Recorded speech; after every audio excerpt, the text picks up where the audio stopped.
Okay. So see, we have completed. It will take some time. Time is there.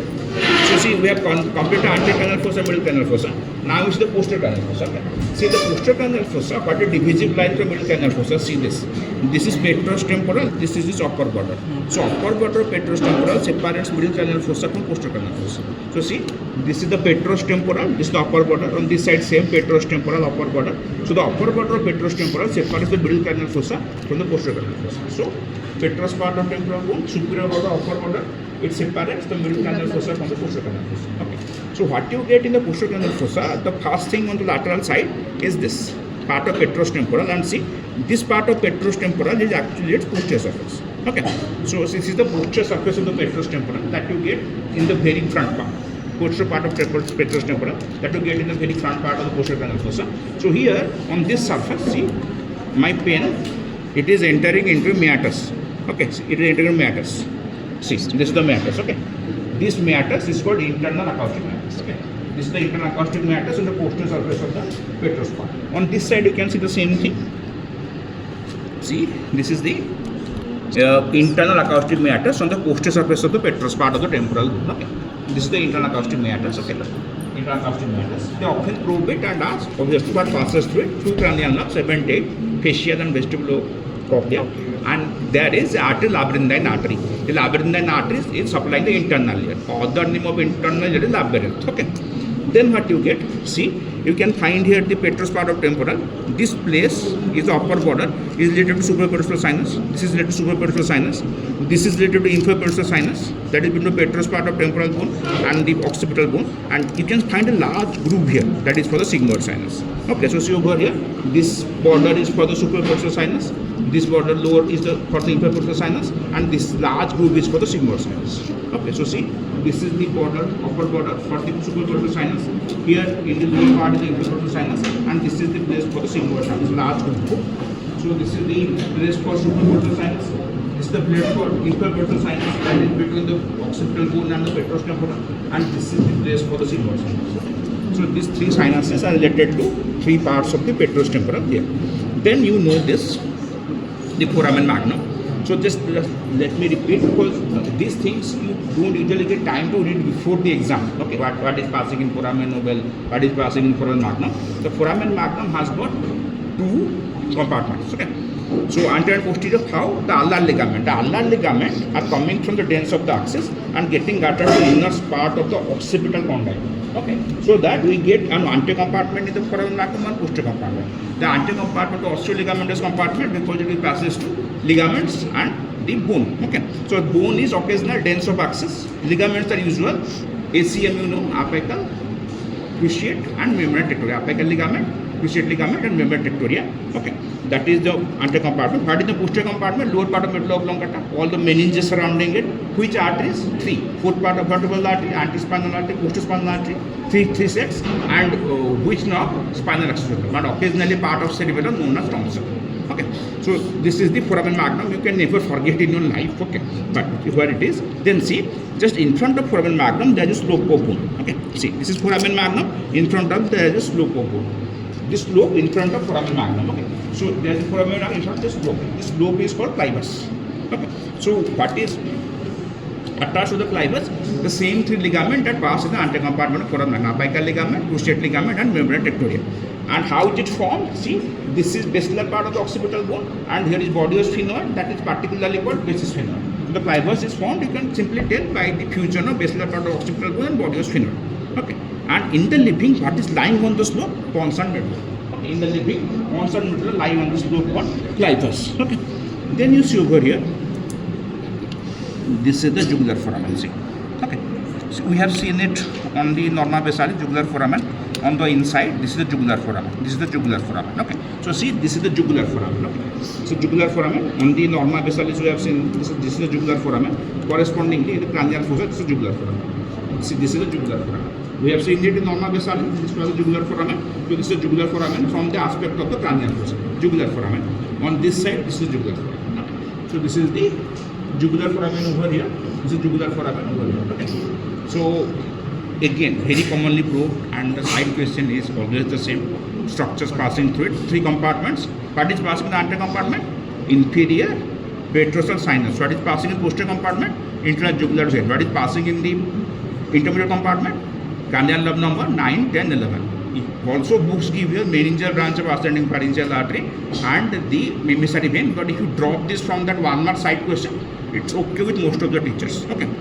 Then you see over here, we have seen, see over here, what we did not see in the normal basalis interdiscal. See, this is the hypoglossal canal. You can find the condyle of the occipital bone above that. This is the hypoglossal canal. See, this is the condyle of the occipital bone, this is the hypoglossal canal. On this side, this is the hypoglossal canal. Okay. So see, this is the condyle of the occipital bone above that. Okay. This is the hypoglossal canal. So this is the condyle of the occipital bone, this is the hypoglossal canal. On this side, it's the hypoglossal canal. Separated from the posterior condylar foramen, that is at the back of the condyle. So this is the condyle, the back of it, this is called condylar fossa, and here the foramen is called posterior condylar foramen. The posterior condylar foramen may be absent on one side or both the sides. That is normal. Okay. So this is condyle. At the back of it, you get posterior condylar foramen, but this is condyle. Above that, you get the hypoglossal canal. This is the hypoglossal canal. Hypoglossal canal is very commonly called, and they ask what passes through it. Obvious hypoglossal nerve, and if you can write a meningeal branch of ascending pharyngeal, that is also okay. Okay. Then from this side, if you see this is the hypoglossal canal. Okay. This is the hypoglossal canal. Okay. What you can find here, this is the hypoglossal canal, and you can see now this is the hypoglossal canal in which I put my pen. So you can easily see a bar of bone overlying that canal. See, this is hypoglossal canal in which I put my pen. Above my pen, you can find a bar of bone bridging over the hypoglossal canal. Okay. See, this is the hypoglossal canal where I put my pen. Above that, there is a bar of bone bridging that. Okay. See. Hypoglossal canal where my pen is, above that the bar of bone is there. This bar of bone is called jugular tubercle. That gives passage to the same 3 cranial nerves that pass in the intermediate compartment of jugular foramen, 9, 10, 11. 9, 10 and 11. Okay. Now, what is remaining here mostly is this.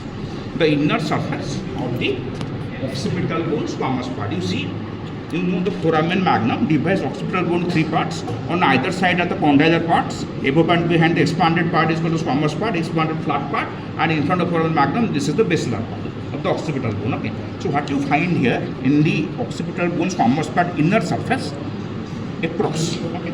You can find a cross. Okay. This is a vertical limb, this is horizontal limb. So now you get 4 areas here. The upper 2 areas are related to the cerebral hemisphere, and the lower 2 areas to the cerebellar hemisphere. Okay. So you know the partition between the 2 cerebral hemisphere is falx cerebelli. The partition between the 2 cerebral hemispheres is falx cerebelli, and the cerebral hemispheres above and cerebellar hemisphere below are separated by the tentorium cerebelli. So tell me what is to be attached here? Falx cerebelli. Falx cerebelli. What will be attached here? Falx cerebelli. What will be attached here? Tentorium cerebelli. Now what happens? We all know the dural folds when they get attached to the bones, they are actually diverging. So they enclose a venous sinus. They ask you what are the venous sinuses enclosed here. Okay. Here is enclosement of superior sagittal sinus. On either side, very easy to remember, transverse sinus. And this is the place for the occipital sinus. Okay. Now you see on the outside of the squamous part of occipital, this is external occipital protuberance. Corresponding to that, here is internal occipital protuberance. Here is internal occipital protuberance. Okay. Here at this place is the location of confluence of sinuses, that is called torpula virophili. Okay. So what is the pattern of drainage here? See, the suprascleral sinus is usually continuous with right transverse sinus, and the straight sinus continuous with left transverse sinus. The left transverse sinus goes down as sigmoid sinus, and the sigmoid sinus comes out through the jugular foramen as the intrajugular vein. Regarding the intrajugular vein, they usually ask 2 questions. It is a continuation of which sinus? Sigmoid sinus, and it is what is its first tributary? That is inferior petrosal sinus. The first tributary is inferior petrosal sinus. Okay. Now you can find here. See, I told you this is the internal occipital protuberance. Okay. Starting from that towards foramen magnum, you can get this, the internal occipital crest. This is the internal occipital crest. Okay. So this is internal occipital protuberance going down. This is internal occipital crest. So you can find the internal occipital crest below diverges to enclose a triangular area. See, this is the internal occipital protuberance. This is the internal occipital crest that diverges below to include a triangular area.